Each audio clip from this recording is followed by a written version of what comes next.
Hello everyone, সবাই কেমন আছো? আশা করি সবাই খুব খুব ভালো আছো। আজকের ব্লগটা দুপুর থেকে স্টার্ট করেছি। দুপুরবেলা খাওয়া দাওয়া করে আমরা চারজন মিলে বেরিয়ে পড়েছি অটো করে। আর শ্যামনগর থেকে অটো করে আমরা চলে আসলাম ব্যারাকপুরে এসে এখন 4 নম্বর দিকে যাচ্ছি। 4 নম্বর থেকে টোটো ধরে আমরা চলে গেছিলাম child special famous doctor Amit দেবের কাছে। না, আমি এই বুড়ো বয়সে চাইল্ড স্পেশাল ডাক্তার দেখাতে আসিনি। হ্যাঁ, এসছি আমার ছোট ভাইটাকে ডাক্তার দেখানোর জন্য। আর আমার মনে হয় যে আমি কেন, এটা অনেকেই জানে যে অমিত দেবের থেকে ভালো কিন্তু চাইল্ড স্পেশাল ডাক্তার আর আমার মনে হয় আর হয় না। উনি ভীষণ ভালো বাচ্চাদের জন্য। আর এই যে আমার পাশে যে দেখতে চুটকুটাকে, এই ভাইটাকে দেখাতে এসেছিলাম। আমি এসলাম কারণ হলো কি কাকির ট্রেন বাসে খুব একটা যাতায়াত করতে পারে না, তো সেই কারণেই এসেছি, নাহলে আসার কোনো কারণ নেই আমার।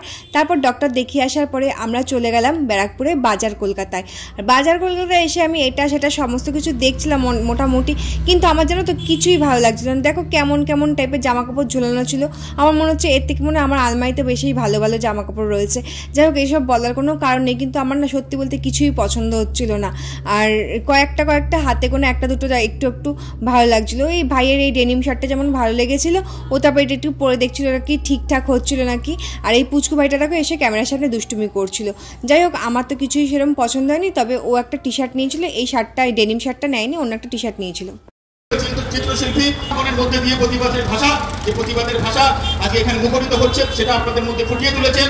এই অঞ্চলের সমস্ত শুভবুদ্ধি সম্পন্ন মানুষ ও মহিলাদের কাছে আমাদের বিশেষ আবেদন, এটা কোনো রাজনৈতিক কর্মসূচি নয়, দলমত নির্বিশেষে আপনারা আজকে আমাদের এই কর্মসূচিতে উপস্থিত থেকে আমাদের এই হোক প্রতিবাদের যে মঞ্চ এবং আজকে আমাদের যে কর্মসূচি সন্ধ্যে 6:30 থেকে সন্ধ্যে রাত 12:30 পর্যন্ত, সেই কর্মসূচি তোমরা দেখলেই ব্যারাকপুর স্টেশনের কাছে প্রতিবাদ হচ্ছিল। আর এই প্রতিবাদ থামার নয়, এটা চলুক। আর ব্যারাকপুর স্টেশনের কাছাকাছি দেখবে রাস্তার উপর দুটো পরপর কানের দুলের দোকান আছে, ভীষণ ভালো দেখো কানের দুলগুলো রয়েছে।